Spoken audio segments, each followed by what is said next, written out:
Hi, welcome to another episode of Investor's Guide to Hard Money Lending. Today we have Brandon Diaz, an investor, very seasoned investor with us today, so it's going to be a real treat. So thank you for attending. Brandon, tell me a little bit about yourself. Tell our audience a little bit about yourself. Well, thank you for having me. It's great to be here. My name is Brandon Diaz. I'm here in Memphis, Tennessee, a little local real estate investor. Started off in 2010 over in the Chattanooga, Tennessee area. We've got rental properties all the way here in Memphis, Nashville, Chattanooga area. So all across the state of Tennessee is kind of my domain for the most part. I've done everything from fixing and flipping houses. I've worked with the environmental court here at the city of Memphis. I've done everything from hard money lending, borrowing, and being a part of the transaction as far as the lending side is concerned, creative financing, wholesale, assignment of contracts. Creative financing of lease options and so forth, just various different types of transactions with real estate. A little bit of everything. So what is, you say, your bread and butter now? What do you focus on primarily now? Buy and holds is, I think holding on to property is, long-term wealth, a little easier of a strategy, not having to time the market or find buyers or anything like that. I just become my own buyer. Just a little easier to be in the transaction, kind of know exactly what I'm going to do. So right now specifically just holding on to property, so rentals. Okay, so you talk a little bit about hard money lending. How do you use hard money lending in your strategy of buy and hold? Hard money gives me the ability to actually get into the transaction, or otherwise I wouldn't be able to get into the transaction.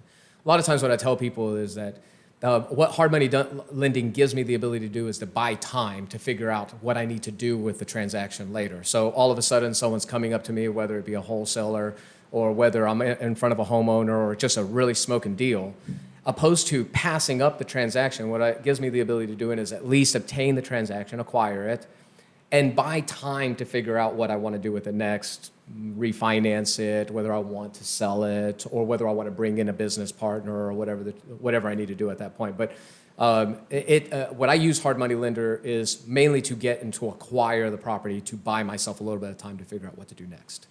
And that is where a lot of people utilize hard money, is that speed at which you can get it. And to go into that, there's a risk to hard money lenders associated with that too, because we do move with speed. We don't always have all the things that, say, a traditional bank is going to do. We look at the deal. And so the interest rates typically tend to be higher than what you'd see is what your regular homeowner going out to buy. You buy a property, they're like, they hear us and it's 12%. And they're like, oh, wow, that seems like a lot. What are your thoughts on that? Well, it's a different transaction. So a lot of people that are looking at like more of the bank financing, they want to look at their FICO score, being able to go to a bank, get that retail loan at, those desirable interest rates and everything else. But a lot of times when you're doing a hard money loan or getting into a transaction, there's renovation costs that needs to be going on. So then it's just higher risk altogether. A lot of times the individual is going up to the lender and saying, hey, I need to close within 2 weeks in this transaction, 3 weeks, where I don't need all the steps that I have with the bank, but I need to grab this transaction. So they're willing to pay an individual a larger amount of money. As I know some people, they'll balk at some of the interest rates on that side.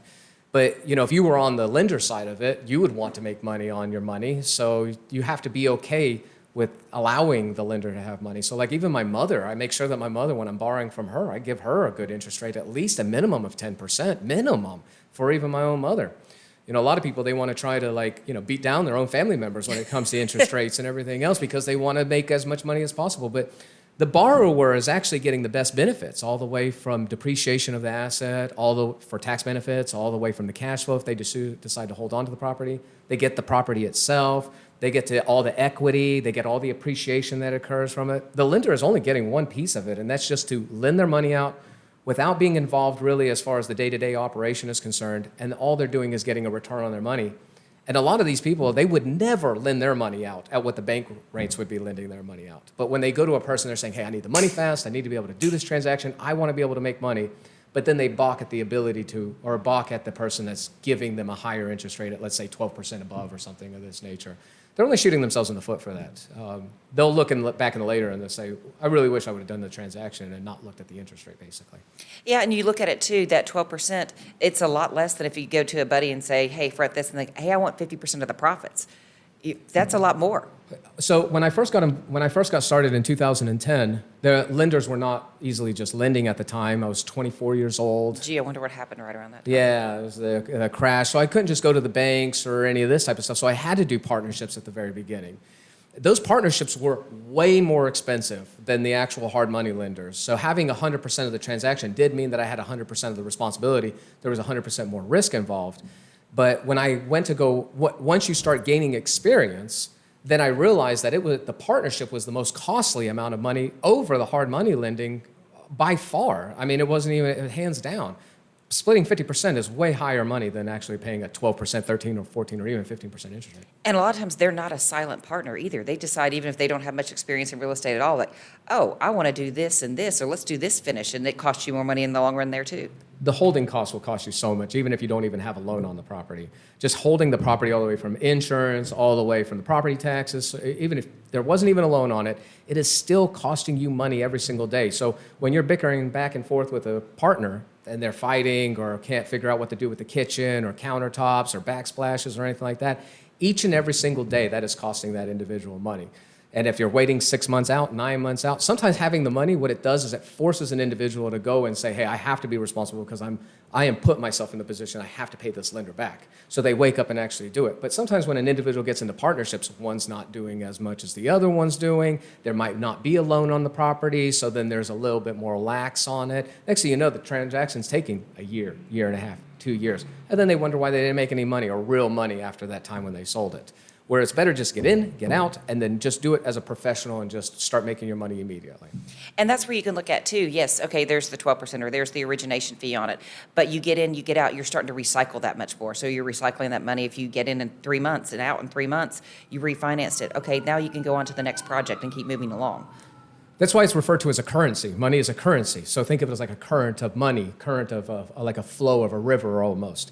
What we're trying to do as far as investors is to put ourselves in that flow of money at all times, not to be in like a pond of money, because think of it like a pond as being stale. Like Donald Duck and his... Yes, that's exactly where I'm getting that from. Yes, yeah, that was a great meme. That's been around.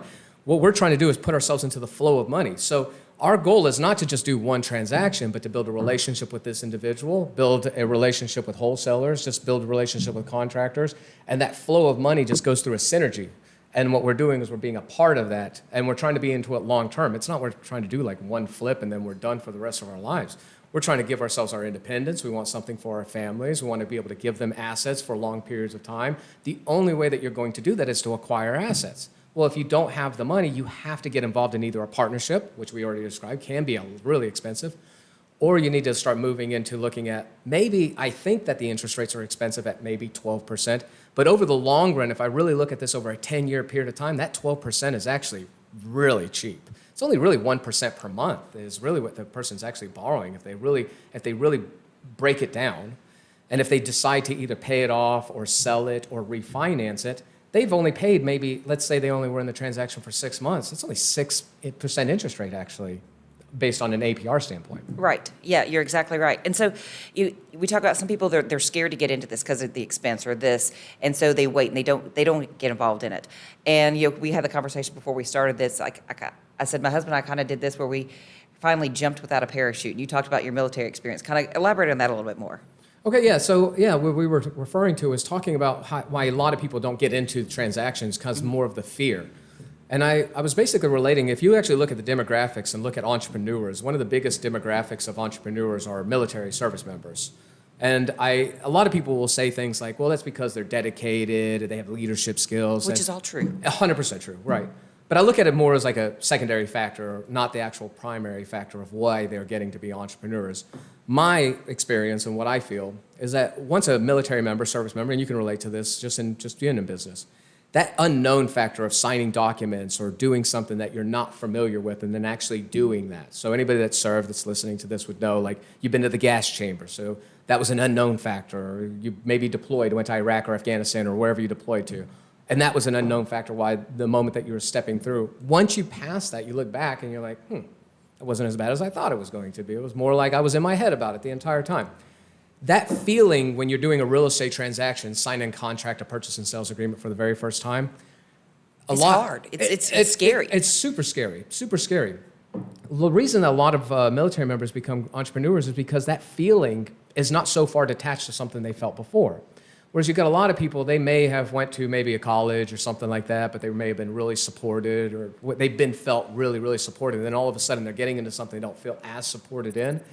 that level of detachment or that attachment or detachment into that feeling is so far away from them that they're just so scared that they don't get into it.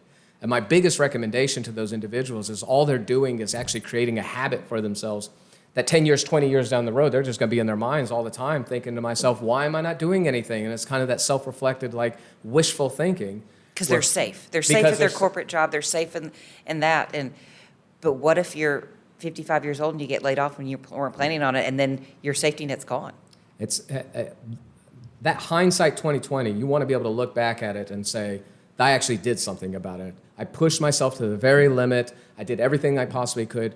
You don't want to be 55, 60 years old looking back to yourself and be like, man, I had all the ability in the world. I was well thought. I had all my ambitions. I had my head on my shoulders. I was ready to go, but the only thing that was stopping was just in my head. That was the only thing that was stopping me.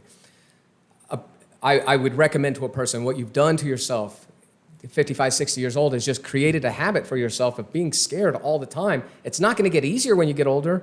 It's going to get much, much harder. So you're better off starting the position now and start doing some of these things that you think are difficult than to wait down the road, because it'll get a lot more difficult in your mind than it will be for today. But in some of those things where they're scared to do that because they have the safety, but they're going to drop $15,000 on a Turks and Caicos vacation to take their family on for a week, when what could that $15,000 have done using hard money and going into the real estate? I see people spend money on ridiculous stuff all the time. I mean, it does irk me as an investor. I'm sure we're all in that kind of spot. We all see that, yeah. We all look at that. If you don't have many, if you're not set up for retirement, I would say, look back, be a little humble, pull your expenses back a lot, really start saving some money up just so you can start getting into investments. Start talking to hard money lenders, even if they're bringing up these interest rates of 12, 13, 14, 15, whatever percent they are. Actually run your numbers on the calculation of a transaction, and if you look at it properly, and if it's a true transaction, a deal, then you'll see that it's profitable and you're better off taking on the transaction and just keep holding on. And you're right. And okay, you talk about that, like dial your expenses back so that you can make that investment. What is your kind of rule of thumb? Like, we require our borrowers to have 10% liquidity of whatever the loan amount they're requesting. And it's not because we want to make sure you've got all this money, but it's really to make sure that they can make their interest payments to us and still live their life of what to do. What's kind of your baseline there? Before I answer that, kind of what's their experience when you tell them that they need to have, let's say, a lot of them, 10%? I didn't think I need to do a down payment of that. No, it's not a down payment. It is just your liquidity to make sure that you're going to have success in doing this, to be able to manage this through the process, through the loan term, so that you can get refinanced, so that, you can do this all again with us. So I think that's actually really, really, what's the word? That's a good way to handle the business. Mine is actually, you want to hold at least $1,000 per $10,000 for the ARV. You're saying $1,000 per loan amount. So essentially, if it's a $100,000 house, they need to have, $100,000 loan, they need to have $10,000 in the bank account. Yes. For a $100,000 loan. My rule is you need to have 10% of the ARV, not on the loan. So if the ARV is, let's say, $150,000 and you're borrowing $100,000, you need to have $15,000 inside of that bank account. This is everything from holding costs, because you may be holding onto that property for longer than 6 months. You may need to re-originate the loan with the lender or something like that. You just kind of give yourself an extension. You need to have money for that. You need to have money for any oops factors. Every single property that I'm involved in, I certainly look at maybe that there's an overage of cost on it. But there could be anything from delays from the all the way from engineers, if they're doing code enforcement, if you've got code enforcement and all these type of things that are going on, all the way from vandalism, someone steals your AC unit, there goes a couple of $1,000, right? No, it never happens in Memphis, so you don't ever have to worry about that. That was sarcasm. But no, these things happen, and when you get hit on real estate, it's not just a $50 hit or like, your utility bill was an extra $100, so you have to. No, it's a condenser for $3,600. Exactly. At a minimum. That's exactly right. All of a sudden, you go in and it's freezing, and then the pipe's busted, and next thing you know, you have a couple $1,000s in water damage inside of the house, on drywall damage or something of this nature. And that's the short list. There's, some people are like, well, what if this is going to happen to me? It probably is going to happen to you. We can name 1,000 things that it's going to happen. We're going to name a couple of those too later on. It's going to be the one that we don't name is what's going to end up happening. So we could name 1,000 of them, it would be the one. But the question is are you prepared for it? And that's, are you prepared for it? And a lot of that is coming down to financials. So if you had, let's say, 10 to 15 grand, I think that's a great number actually, 10% either of the loan or the ARV, in between that number, that's a good buffer for you to say, okay, it's worth me getting in the transaction. Interest rate 12, 13%. I only have 10 grand, but I have the ability of making $35,000 on this property. So even if it did cost me the $10,000 out of my bank account, let's say in holding costs and oopsies and everything else, but I made $35,000, but I got recouped my money back out of that $10,000. Let's say that 35 is still in the profit. Let's say you're only $25,000 profit, you get 10K back. You still doubled your money even in that situation. 6 months later, no one's complaining about that. No. And then you have an asset that's sitting there that's usually going to appreciate. The number one historical class that's ever existed for wealth building is real estate. It's biblical. It's thousands of years old. It's in the Bible. It's in the Bible. I know everyone wants to jump on social media, and there's some benefits of social media. That's why we're here. There's obviously many ways. It's a multidimensional aspect to making money when it comes down to social media, as we're talking about with podcasts and everything else. But with real estate, it's a historical, multi-thousand-year position where it has been proven to be making money. And it's not just one position. You know, you look at any way to make money on a car, as an example we were talking about prior. The only way you're really making money, for the most part, is flipping the car. But when you're with a house, it's multifaceted of how you can make money off of it, all the way from not just renting it. You can do lease options, as an example, creative financing. You can rent out the rooms. You can put ADU units. There's all kinds of things that you could do to make money off of that property, whereas there's not really, other things may have like maybe a couple of ways to make money, but real estate definitely is the longest proven asset that has the most amount of dimensions that you can make money with. And it's not taught in any school of what you can do, of how to build this type of wealth. You're not in high school, not in college, not even like you say in our real estate classes of getting our real estate licenses. It's not talked about how you, as a real estate agent, I've helped other people build some wealth and stuff, but it took me a long time to figure out, okay, how can I use that to my knowledge and use that to build my family's legacy? Yeah, that's where I want to leave something for my kids. You're supposed to do that with real estate. That's also an indication. You're supposed to be leaving something for your next generation of your family. But if you look at anything else, really, what else can you leave them? I mean, certainly you can probably leave them some money or something like that, but that's going to go away. Real estate has the ability that it can get transferred for multi-dimensions, not multi-dimensions, for multiple generations. That's the word I'm trying to say. You know, even if you look back at even just 100 years ago, anybody, all the way from the Great Depression, all the way to all these wars that have existed from other countries, the biggest thing that they even were fighting for war was land. Land. Okay? We have fought for land. It has been the biggest thing that we've always tried to acquire for our families. Those that were holding property even back then, 100 plus years ago, even families that have been holding their properties for 500 years now, those individuals are wealthy because of the properties, not because they were holding fiat cash into their bank accounts. Yeah, you take, for example, on that, you talk about generations. Like, we just recently bought my husband's family farm. It'd been in the family since like 1900. Nice. And so the siblings were ready to sell it. Well, we're like, no, we're buying it. So now my husband and I are the sole owners of 80 acres outside of Corinth, but it's it's staying in the Fowler name. We've got the original deed to the property.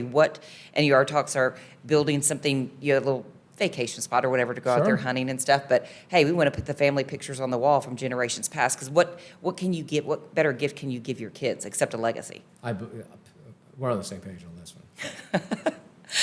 So, but yeah, that's what we want to, and even like say with our two daughters, one's going to be a freshman in college this year, one's going to be a sophomore in high school. They're already talking about the LLC that they want to form together so that they getting investment properties too. We want to help them do that so that they can start then too, even in college and in high school, start building that type of portfolio. I think about this often, and I know people do this, but I don't think that there's enough people that do this. But people should be buying properties for their children if they plan on getting them to go to college, as an example. So, let's say that they're 5 years old. I know people will set up a bank account or something like that for them to go to college, but they should be doing that plus probably acquiring some kind of asset to the college that they're going to be going to. Here at University of Memphis, as an example, we've got great neighborhoods just around the University of Memphis that people could own.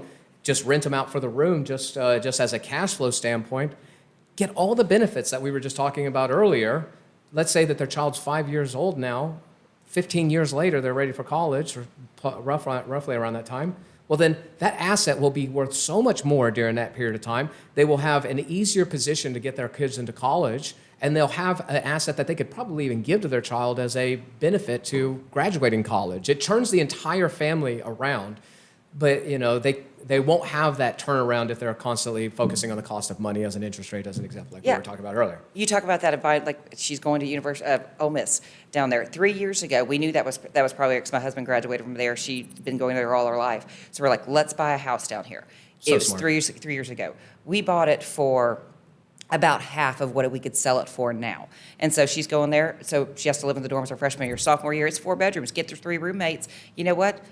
That's covered and we're cash flowing on that. And we've been using it as an Airbnb for the last 3 years, so making the cash. But hey, it's an asset to where she's going to have basically no rent cost for when she becomes a sophomore in college. And then that's an asset that can still she can keep 3 years ago on that, what you said? 3 years. Every single year, if you look at the federal government, and I know this is nationwide, but you've been getting roughly around a 5% promotion every single year on that property. I call it appreciation. I'll call it a bonus. But you're getting a 5% bonus on that house.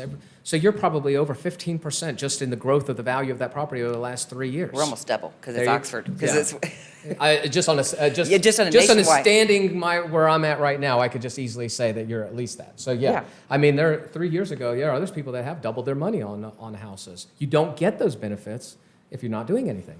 And chances are with real estate, it's great to diversify your assets, have stuff in the stock market. But if something goes poof in the stock market, you don't have insurance against it. If it goes poof or blows up real estate, chances are you have insurance and you can recoup that loss. There's with the worst scenarios that can exist in real estate, you can still figure something out. You can still figure something out. The stock market, you're an outsider. They are always dictated on what's happening on the market or what's happening with these companies. You watch a stock market drop 20% because someone ate a pizza they ate the pizza at another company or something of this nature. And it went viral on social media from a Coldplay concert. Someone said something, and all of a sudden, boom, Coldplay is the example. All of a sudden, and it's not even based on any like true economics of the business at all. It's just like people feel a certain way about a company, boom. But that's not said to be true when it comes to real estate. So real estate, again, it is a proven asset. It's not going to go to absolute zero. I mean, I was talking, we had a conversation. I had a buddy, he had a house burned down. You were talking about insurance. Yeah. So I had a buddy, he had a house. The house there was an arsonist in the neighborhood, ended up burning the house down. He goes to check with his insurance, and he just didn't have insurance on this thing. So it was very bad day. So he calls me up and he's trying to figure out, what do I do? We're looking at the numbers, just looking at it about wholesaling the property and everything else. And he's taking a major loss on that property if he's going to do something like this at this point. So then we switched up the strategy. That's all we had to do, just switch up the strategy. And instead he offered it as an owner financing situation. And he ended up carrying an interest rate on what he initially purchased the property for. So he didn't take a loss. He ended up, think of it almost like this. He almost bought a stock, ended up getting an interest rate, and his interest rate's like an 8% interest rate. You can't even get that at the bank. So even the worst scenario where he didn't even have the insurance in this situation, he was able to just switch up his strategy and turn it into a profitable position.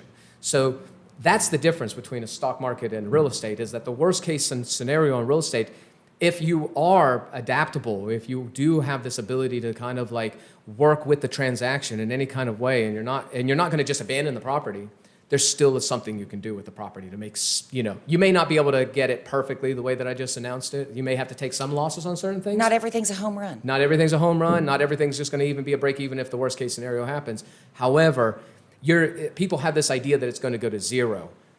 That's not going to happen. I mean, you'd have to have some kind of nuclear, like something or another happen in order for that to happen. Okay, knock on wood, it doesn't. But in the stock market, in a heartbeat, things can just drop and keep dropping and keep dropping, and it can go to basically zero. So I don't personally have my money into the stock market. I keep it in real estate, again, because it is a proven asset class. But again, people can put their money in the stock. I believe that people should be investing.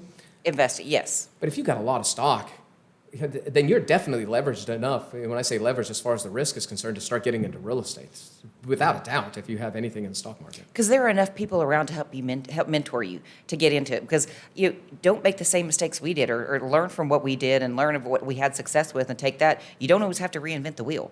And when you do, find somebody that's kind of already done something similar. I've been so impressed with the real estate groups just in Tennessee altogether. Every group that I've met here in Tennessee has been so kind and just welcoming. It's not like you go into a group and then they're just like, you're an outsider, get out of here. Everybody is always willing to share their experiences, resources all the way from contractors to, hey, you may want to call this broker and talk to this person. Oh, you're in this neighborhood. May you want to talk to this investor. They're into this neighborhood.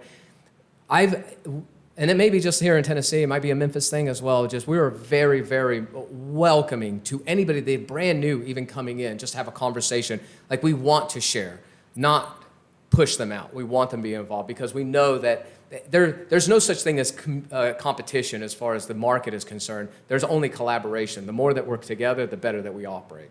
Yeah, and we're not the volunteer state for nothing. That's right. And then also, too, the Southern hospitality is a real thing. It's the same year we've opened up in Birmingham now, too, and it's the same thing. People are just willing to share and welcome with open arms. That Southern hospitality is not just movies. It's not that. It is a way of life down here. I love it. I love it. That's, any time that I'm given an invitation, to come to an event or just being a part of it, to be able to communicate with people, I make sure that I'm a part of that because the benefits of that are outweighing anything for me not to show up. So I always make sure I show up. What do they say? It's something like your net worth is is between your network or something like that. Yes, like that. you got to put in the work.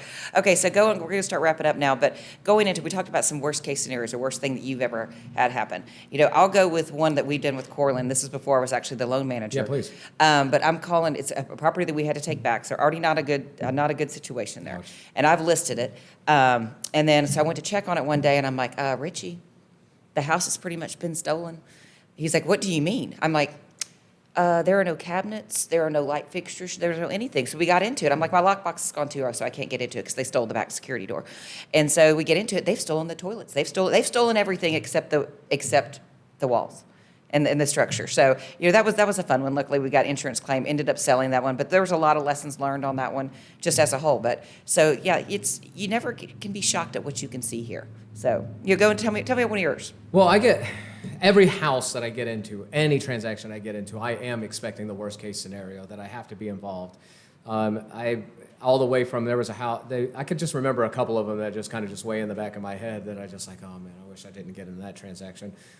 Usually the ones that I don't like getting into are burns, the ones that are burned down. Oh, yeah.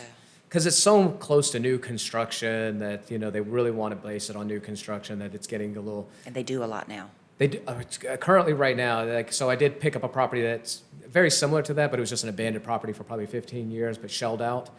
And the code enforcement's making me get engineers, so I have to so there was a piece of the house that they did an extension to, and they want to, they didn't put a permit on it. So now they're saying that I have to pull this permit on this extension.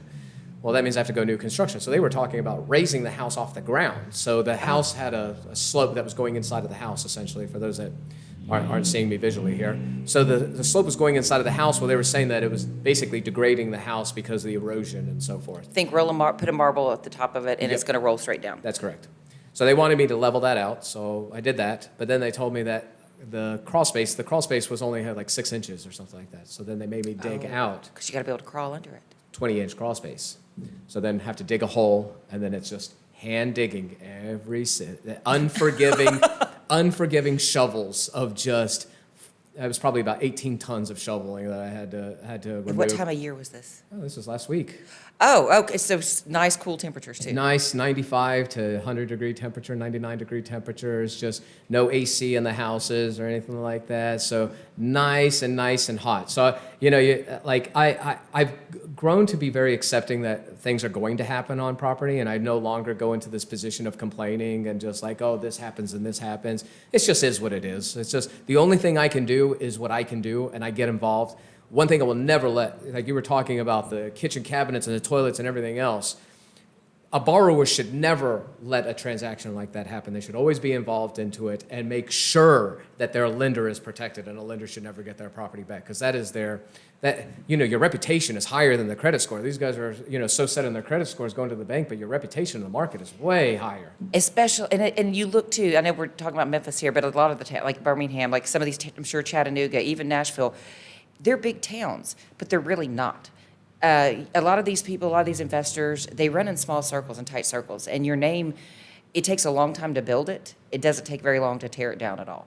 These are like small neighborhoods, meaning everybody knows each other. We see each other on a regular basis. We hear each other's names, social media accounts. Everyone's associating each other, especially when people start getting involved in real estate. They kind of want to, show on social media their flips and the things that they're doing and everything else.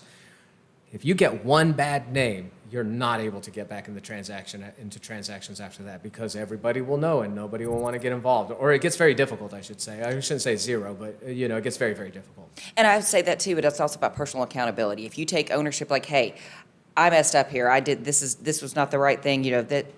We give grace too. There's grace given, but there has to be accountability of like, this is what I'm going to do better next time. I love that you're saying that. This idea. So a lot of people have this idea that when the borrower was borrowing from the lender, they think that the lender wants them to lose out of this transaction. And that's so far from it.